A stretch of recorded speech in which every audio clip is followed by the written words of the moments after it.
Fala galera! Estamos começando mais um dia da nossa devocional 40 dias com os Vingadores. E hoje o personagem que nós vamos pegar para poder entender um pouquinho a respeito dos contextos bíblicos, né, será o Falcão. Ele que foi o braço direito do Capitão América, tanto que provavelmente será o próximo Capitão América. Vamos esperar para ver aí nos próximos filmes. E para você que está chegando agora, a cada dia nós pegamos um personagem das histórias em quadrinhos dos filmes da Marvel para poder entender o contexto bíblico que se assemelha a uma história desse personagem. Como de costume, nós vamos, antes de começar o nosso estudo, ler o nosso texto bíblico base, que hoje se encontra em Salmos, capítulo 86, versículo 11. Você vai pausar o seu vídeo para procurar esse texto bíblico também aí na sua Bíblia, e ao encontrar você vai dar play para que a gente possa ler o texto junto e continuar nosso devocional. O texto se encontra então em Salmos, capítulo 86, versículo 11. E o texto diz o seguinte: Ensina-me o caminho, Senhor, para que eu ande na tua verdade. Dá-me um coração inteiramente fiel, para que eu tema o teu nome. Vamos falar então um pouco sobre Sam Wilson, o Falcão. Assim como outros personagens, ele também tem uma história um pouquinho diferente nos filmes em relação a HQ.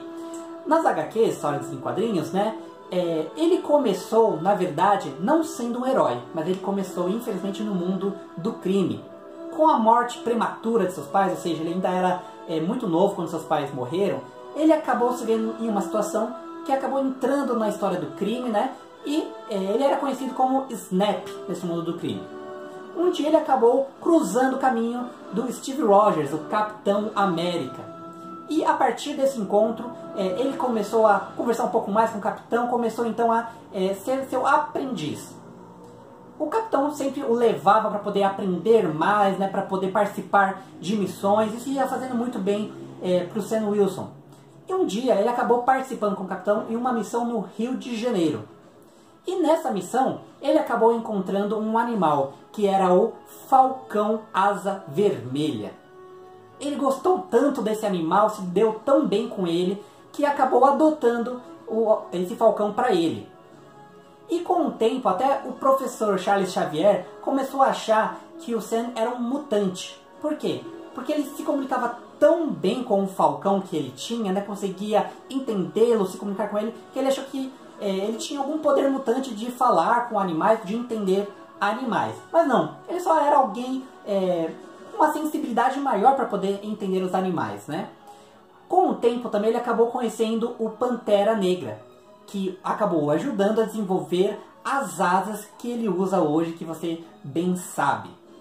Mas seja com Pantera Negra, com o Capitão principalmente, ou com outros Vingadores, o Sam sempre atuou lado a lado deles, seja como um aprendiz, seja como um parceiro, e em todas essas oportunidades, ele sempre agia com muita gratidão por tudo que eles fizeram pela vida deles, o tirando do mundo do crime, o ajudando a se desenvolver, mas ele também expressava a sua lealdade e fidelidade como um ato prático dessa gratidão que ele tinha por ser aprendiz desses heróis. Essa gratidão, essa lealdade e fidelidade acabaram levando ele, em muitos momentos, a enfrentar coisas que outras pessoas teriam desistido. Ele já enfrentou luta, já foi preso, se meteu em cada enrascada, porque ele era fiel aos amigos dele, ele era grato por eles e por isso ele sabia que ele tinha um papel de ajudá-los. Ele fazia isso não como obrigação, mas sim com gratidão. Isso nos faz pensar muito a respeito de como os cristãos que começaram a surgir logo após a ressurreição de Cristo, né, como eles também eram gratos a Deus, e eles expressavam essa gratidão não apenas dizendo que gostavam de Jesus, mas quando vinham as dificuldades, abandonavam, disfarçavam. Não. Assim como o Sam Wilson passou por situações em que ele chegou a ser preso, chegou a passar por violências, por defender, por acreditar nos ideais de seu amigo, de seu mentor, o Capitão América, os cristãos da igreja primitiva, ou seja, da primeira igreja que começou a se formar logo após a ressurreição de Jesus, esses cristãos, eles seguiam de verdade a Jesus. E por quê? Porque eles de fato acreditavam no que Jesus tinha feito por eles eram gratos por isso, e a única forma que eles percebiam de poder demonstrar essa gratidão era sendo fiéis, não importam as circunstâncias que eles passassem. Naquela época, os cristãos eles acabavam sendo muito perseguidos, não só pelos judeus, que era a religião do povo ali, dos cristãos antes de Cristo, né? Mas também pela própria igreja romana. A igreja romana, na época, comandava todo aquele mundo. Eles permitiam que cada povo, cada civilização tivesse a sua religião. Mas eles pediam uma coisa: cada um deveria adorar também ao imperador. Uma vez por semana eles tinham que prestar um culto ao imperador. E como os cristãos eles entendiam que Jesus era o único Deus, seu único e suficiente Salvador, eles não adoravam o imperador.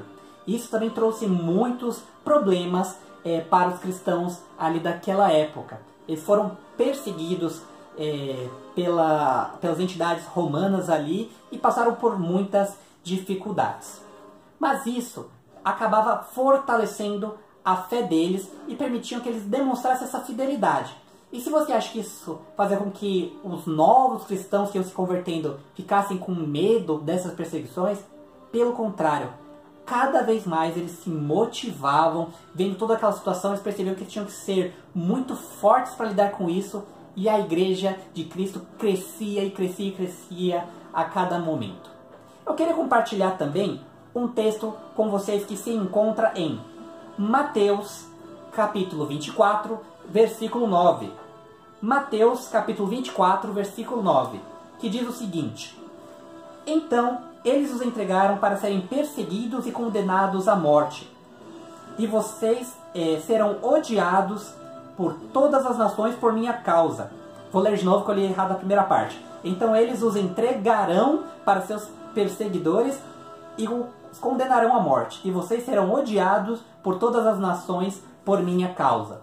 Isso mostra aquilo que eu estava falando, que os cristãos no começo eles eram perseguidos, né, por não aceitarem prestar cultos ao imperador, né, e por isso eles tinham essa perseguição, né.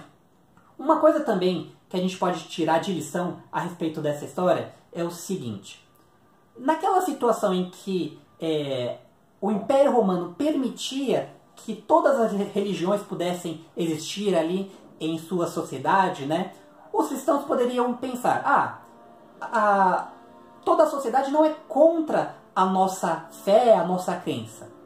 Eles só estão pedindo que a gente também cultue ao imperador. Então dá pra gente viver cultuando a Deus e cultuando também ao imperador. Só que isso era uma armadilha para a fé cristã. E muitas vezes hoje nós também passamos por essa armadilha. Muitas vezes chega alguém e fala: mas tudo bem que você é cristão, mas dá pra você fazer certas coisas que não tem problema nenhum. Dá pra você beber, dá pra você usar drogas, dá pra você ficar, e se ninguém ficar sabendo, também não vai ter problema. Mas isso também é uma armadilha. Por quê? Será que a gente não pode fazer essas coisas? A palavra de Deus nos diz que a gente pode fazer o que a gente quiser, mas que tudo tem uma consequência e nem tudo convém para nós fazermos. Por quê? Quando a gente toma certas atitudes, as coisas vão acontecendo nas nossas vidas, podem ter consequências ruins diretamente para nós, e não só para nós. O exemplo daquilo que nós fazemos pode acabar impactando outras vidas. Se os cristãos daquela época adorassem a Jesus e também ao imperador, outras pessoas iam ver e falar: não tem problema a gente também adorar ao imperador e aos nossos deuses. Ia ser aquela confusão de todo mundo adorando a todo mundo. Assim como Deus, no Antigo Testamento, não gostava que o seu povo adorasse a outros deuses, assim também, a partir da vinda e ressurreição de Jesus, ele pedia aos cristãos que continuassem adorando somente a Ele. Porque, afinal de contas, Jesus ele é o único caminho, Ele é a única forma de sermos salvos. Jesus sabia que não era por imperador romano e não era pelas coisas que eles queriam fazer ali na hora que eles iam poder ser salvos, somente por Jesus. Essa é a nossa devocional de hoje. E eu queria orar por você agora, exatamente por esta situação que eu trouxe no final. Não só pela questão de perseguição, né, que às vezes a gente, sendo cristão, acaba passando, né, mas pela questão de que estamos passando mais hoje, de que na verdade, teoricamente não somos perseguidos. Teoricamente o mundo diz que a gente pode ser cristão se a gente quiser. Só que ele diz que não tem problema a gente ser cristão e ser outras coisas também. Eu queria orar pela sua vida neste sentido. De que se de repente você está fazendo alguma coisa que vai contra aquilo que Jesus nos ensina, que o Espírito Santo possa tocar o seu coração, para que você possa entender isso e entender que o nosso coração só deve ter lugar para Jesus. A gente não pode adorar a Deus, a Jesus, né? E a outros deuses, a outras coisas, às vezes até a nós mesmos, que hoje muitas pessoas adoram a si mesmas. Então vamos orar neste sentido e orar também por aqueles países onde, infelizmente, os cristãos ainda são perseguidos. Para que eles possam manter a fé deles, se manterem firmes e fortes, sabendo que quem está no controle é Deus. Vou pausar aqui a música então para a gente começar a nossa oração. Feche os seus olhos. Senhor nosso Deus, nosso Pai, graças te damos, Senhor, porque aqui no Brasil nós temos a liberdade para poder te adorar, para poder te servir, expressando nossa fidelidade e a nossa gratidão, assim como aprendemos na devocional de hoje. Mas nós te pedimos também que o Senhor nos ajude, Senhor, a enfrentarmos outra dificuldade que às vezes temos em nossas vidas, que infelizmente às vezes dividimos aquilo que devíamos dar somente a Ti com outras coisas, outras situações, outras pessoas, dando a essas coisas, situações, coisas que são só Tuas, Pai, como a honra, a glória, a nossa obediência, o nosso louvor. Que possamos entender que só Tu, Senhor, só Tu, Jesus Cristo, és Deus em nossas vidas. E por isso, não dividimos o nosso coração com outras coisas. Às vezes dividimos isso com aquilo que queremos fazer, com a nossa vontade de ser feliz, de aproveitar a vida, mas que possamos entender que somente o Senhor, Jesus, é Senhor nas nossas vidas. E te pedimos também por aqueles cristãos espalhados pelo mundo em países em que eles ainda são perseguidos por crer em Ti. Que o Senhor possa lhes dar auxílio, lhes dar sustento, e eles possam ter a certeza que o Senhor está com eles. E que se eles são perseguidos hoje, é para a Tua honra e Tua glória, e eles, ao estarem no céu contigo, eles vão receber os benefícios, o galardão de tudo isso que eles têm enfrentado hoje. Esteja conosco, é assim que nós oramos e agradecemos, em nome de Jesus. Amém. É isso aí, galera. Vejo vocês na nossa próxima devocional.